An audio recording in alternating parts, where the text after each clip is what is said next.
सभी उपस्थित भाई डॉक्टर बैल सिंह जैसे समाज सेवी संत और राष्ट्र कवि भाई किसले जी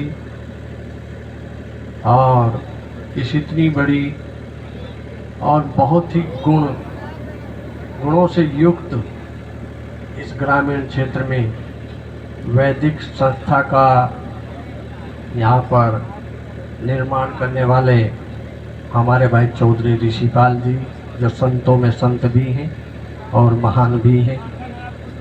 आप सभी जो मेरे सम्मुख बैठे हुए हैं, भाई प्रदेश की हमारे कार्यकारिणी के सदस्य हैं सुशील पिंगोवाल जी, और समस्त यहाँ पर उपस्थित हमारे श्रेष्ठ और ज्येष्ठ सभी उपस्थित साथी और वेदों को अपने कंधे पर रखकर चलने वाले हमारे बड़े भाई साहब, यहाँ पर उपस्थित मातृशक्ति, मैं आप सभी के चरणों में कोटि कोटि नमन करता हूँ और अपने आप को सौभाग्यशाली मानता हूँ कि यहाँ संतों की सभा में उपस्थित होने का अवसर भाई ऋषिपाल जी ने मुझे दिया। आपका बहुत बहुत आभार। देखिए, जहाँ कर्मवीर जैसे कर्मयोगी महान संत जिस मंच पर जिनका उद्बोधन हो चुका हो और मेरे जैसे छोटे से प्राणी को भी उनका उद्बोधन सुनने का अवसर मिला हो, तो ऐसे मंच पर हमें बोलने का तात्पर्य है कि छोटा मुंह और बड़ी बात। फिर भी भाई ऋषिपाल जी ने अवसर दिया है तो हम समाज की ओर से, समाज में जन्म लिया है, सामाजिक प्राणी है, समाज में रहते हैं, प्रभु की जो देन है, यह अमूल्य जीवन है, धरोहर है। अभी राष्ट्रीय कवि संत शिरोमणि जी तो यहाँ तक कह गए कि मेरा तो कफन भी भगवा हो या तिरंगा हो। अभी हमारे बच्चे अपने शब्दों में कह रहे थे कि भगवान से बड़ा कोई नहीं। जितने ज्ञानी हैं, संत हैं, सब अपने अपने समागम में एक ही बात कहते हैं कि सर्वमान्य है, सर्वेश्वर है, परमेश्वर है। तो वही बात बच्चे अपने शब्दों में कह रहे थे। तो मैं इन बच्चों को बहुत बहुत साधुवाद देता हूँ और अपना आशीर्वाद देता हूँ कि ये राष्ट्रभक्ति से जुड़े रहेंगे। तो राष्ट्र के बारे में, हिंदुस्तान के बारे में एक शब्द आज ही हमने सुना है। आज ही मैं थोड़ा फेसबुक देख रहा था तो वहाँ पर भारत शब्द का अर्थ दिखाया जा रहा था। क्षमा चाहूँगा संत जी, फेसबुक पर सुना है, झूठ भी हो सकता है, लेकिन उसमें बताया गया है कि भय अर्थात भगवान, और रे का दिया गया है इस माटी से प्रेम, और तय से दिया गया है कि हम सब आपस में जुड़कर रहें, तथागत रहें और एक दूसरे से प्रेम में रहते हुए उस भगवान को प्राप्त करें, उस भगवान से जुड़े और अपने जीवन को सफल बनाएं। ऐसे भारत में हमने जन्म लिया है साथियों। हम राजनेता होकर के भी इस समाज के हैं, इस समाज से हैं। जो भी हमने लिया है इस समाज से लिया है, जो भी हमें दिया है इस समाज से ने दिया है, और जो भी हमारा है हमारे पास है। ईश्वर से प्रार्थना करते हैं कि ये सब कुछ इस समाज के लिए है और हम समाज को ही समर्पित रहे।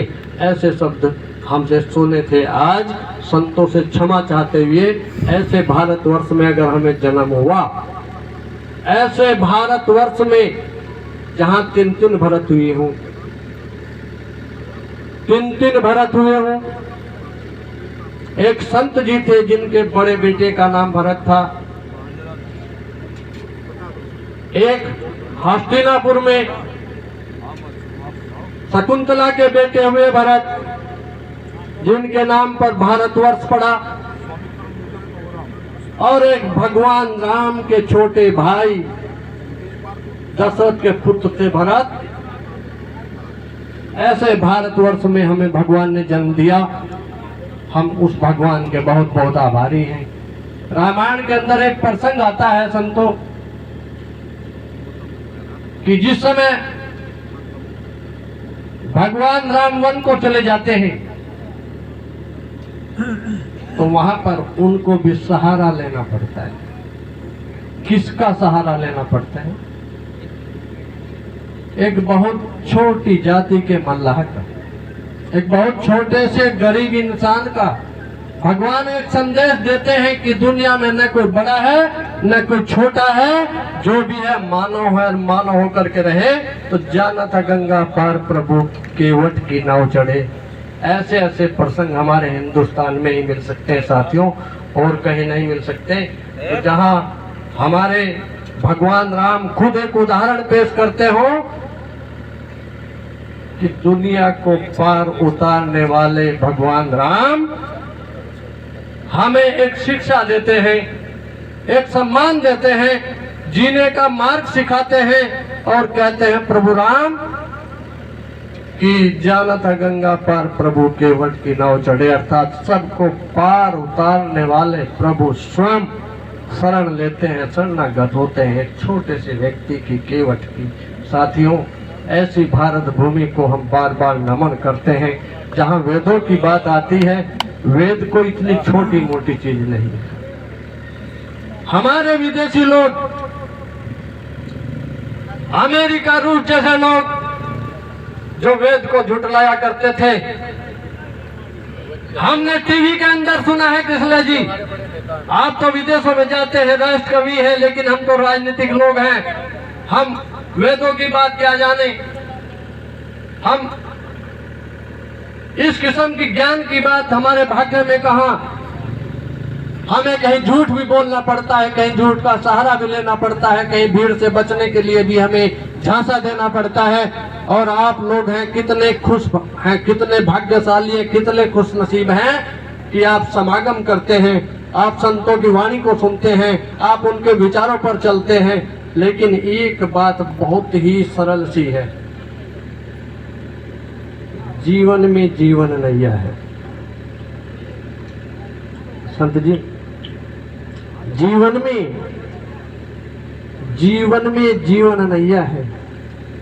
जीवन नैया ये बोल रही, क्या बोल रही? यहाँ पाप पुण्य का सौदा है, कर्मों के भावों पर बिकता है। किस है जी?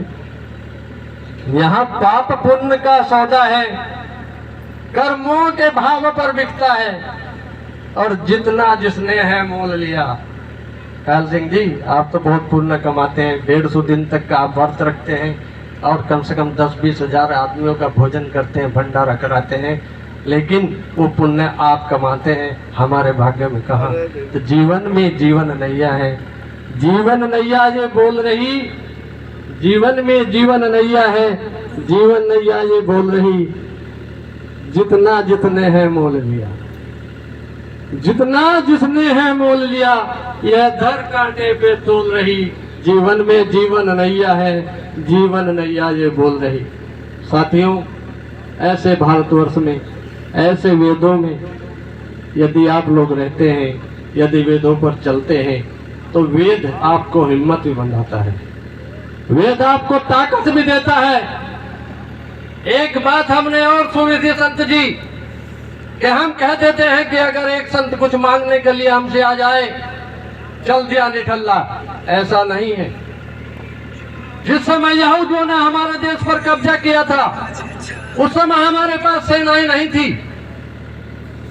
संतों ने समागम किया, संतों ने निर्णय लिया, संतों ने कहा हमारा क्या है, ये भारत माटी है, ये भारत भूमि है, ये माँ है, इस पर हमने जन्म लिया है, हमें इसका कर चुकाना है। और उन संतों ने शिक्षा ली, दीक्षा ली, योग किया और वेदों को सीखा, और वेदों को सीख करके एक फौज तैयार की, नागा फौज। और उस नागा फौज ने लड़ते लड़ते उन यहूदियों को कई बार देश से निकाल दिया, भारत माता को आजाद किया। साथियों, उसी वैदिक की बात आप करते हैं, उन वेदों की बात आप करते हैं जिन वेदों पर चल करके महर्षि दयानंद जी ने पूरे वर्ल्ड को धूल चटाई, पूरे वर्ल्ड को। वेदों के अंदर से हमें ऐसी ऐसी बातें मिलती हैं, ग्रंथों के अंदर से मिलती हैं। रामायण का एक बहुत छोटा सा प्रसंग, राक्षस के मुंह से कितनी सुंदर बात निकलती है। बहुत छोटी सी बात है, बहुत सुंदर सी बात है। जब रावण अहंकारी हो जाते हैं, माता सीता के हरण का निर्णय कर लेते हैं। रचना तो प्रभु रचते हैं, रचना तो प्रभु रचते हैं, लेकिन राक्षस के मुंह से भी कितनी सुंदर बात कहलवाते हैं कि रावण जब माता जानकी, मां जगदम्बे, माता दुर्गा का साक्षात हरण करने का वर्णन का निर्णय कर लेते हैं तो समझ लो नाश तो निश्चित है। क्योंकि दुर्गा ही सब कुछ है, दुर्गा ही शक्ति है, दुर्गा ही देवी है, दुर्गा ही माँ है, दुर्गा ही चंडी है, दुर्गा ही हमारा सब कुछ पालन पोषण करने वाली है और दुर्गा ही हमें जन्म देने वाली है। तो ऐसी दुर्गा के हरण का निर्णय जब रावण कर लेते हैं तो किसके पास जाते हैं? सबसे पहले मारीच के। और वो मारीच वृद्ध है, लेकिन समझाते हैं रावण को, और समझाते हुए कहते हैं कि हे रावण, क्या तेरे मंत्रियों ने तुझको कोई ये बात नहीं समझाई कि जगदम्बा है, साथ साथ शक्ति है, और तुम उनके हरण की बात कर रहे हो? तो ऐसा निर्णय मत करो। लेकिन जब उनने जिद की तो मारीच ने निर्णय लिया कि मरना तो निश्चित है, तो क्यों ना भगवान राम के हाथ से मरूं। मैं अपनी मृत्यु का वर्ण करूं तो भगवान राम के हाथ से करूं।